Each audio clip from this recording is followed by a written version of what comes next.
In a couple of minutes, let me just introduce all of you to just a simple understanding of concept. All of you have targets, things that you're after. If you're going to get a new result, if you're going to grow your business, if you're going to be able to support your mom, if you're going to get rid of the anxiety, if you're going to be able to overachieve and not have all that fear inside of you, you obviously need to get a new result. You're going to have to get new action. We all know that. You don't get new results with old action.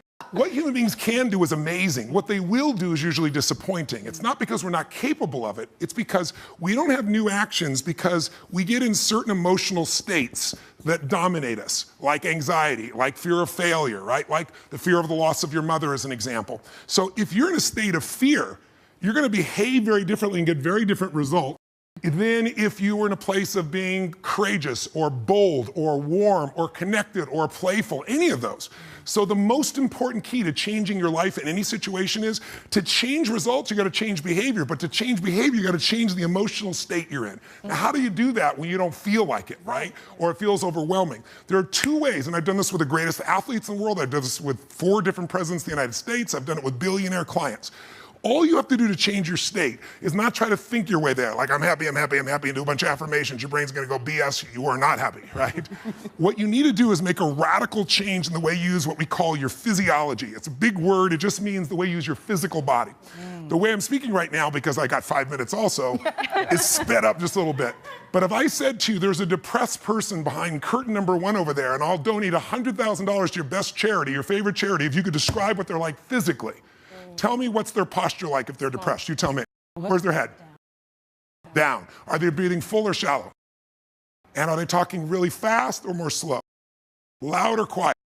You take that same person and you change the tempo at which they move. You bring their shoulders back and change their breathing pattern. If they make a faster gesture, if they speak more rapidly, it fires off a different biochemistry in you. And in that state, you will take radically different actions. In fact, I've taught this for 40-something years, 40 years, and about 3 years ago, Harvard finally did a study where they proved what I did worked, and they called it these power positions. And what they showed was if you stand, everyone can try this, stand up just for a moment if you want, everybody at home can try it as well. So do something really silly. Put both your hands on your hips like Wonder Woman or Superman or that stuff, right? If you stand like this and you breathe deep for just 2 minutes, what the science found was that you will absolutely increase your testosterone by 20%. Man or woman. You'll drop your cortisol, which as you know is the stress hormone, by 22%, and you're 33% more likely to take action if you wouldn't have before because fear would have stopped you.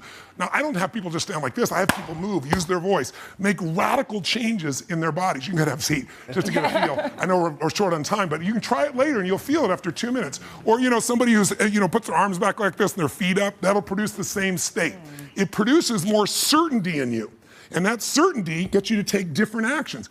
So if you are in a situation, you think of the worst scenario, your mom dying, no, my business goes under, I never achieve at the level I need to, all the things I have anxiety about, the minute you focus on them, you go into those states of fear, and then you behave fearful, and you get lousy results. And when you get lousy results, what does it do to your brain? You go, see, I told you I couldn't do this. It becomes this negative loop. So how do we break out of it? We change our focus by asking better questions. Everybody in this room can try this. Just right now, answer this question in your mind. What is it in your life that you're proud of? If there's something you could feel really proud of right now by focusing on it, your children, yourself, something you accomplished, you did, how many can think of something you could feel proud of? And I don't mean fake pride, ego pride, like where you're making things up. I mean, well, you really did something you're proud of. Yeah. Good. Right now, close your eyes and focus on how it feels when you're really proud. Focus on that moment you're proud of. How do you breathe when you feel really proud? And if you're a little kid, what happens to your face when you're really proud?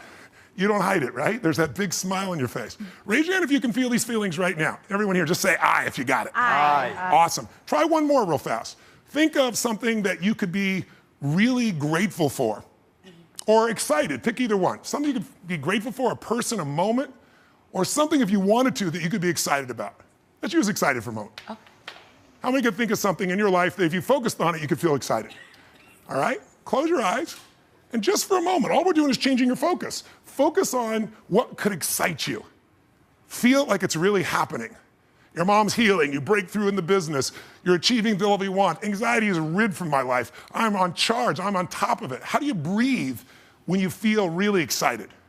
And then try this. When you're a little kid, you probably made noises for the hell of it until people told you not to. Make a noise of excitement, a sound of excitement. Go ahead in your bodies, all of you. Do it again.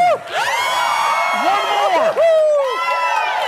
Open your eyes. How many feel that feeling in your body right now? So if we change the state you're in, just by changing our focus or the way we use our bodies, strongly. Now, if you say, I'm gonna change my body, like I have people do firewalks sometimes or skydiving, and you go, they're scared, and they go, Mr. Robbins said that I should change my physiology, okay? Oh shoot, it didn't work. It's gotta be a radical change, right? Here's my question for all of you. If you focus on what you want, life has probabilities, there's no guarantees, but you increase them when you change your state. And that's really what this is all about. Learning to change your body and learning to change your focus.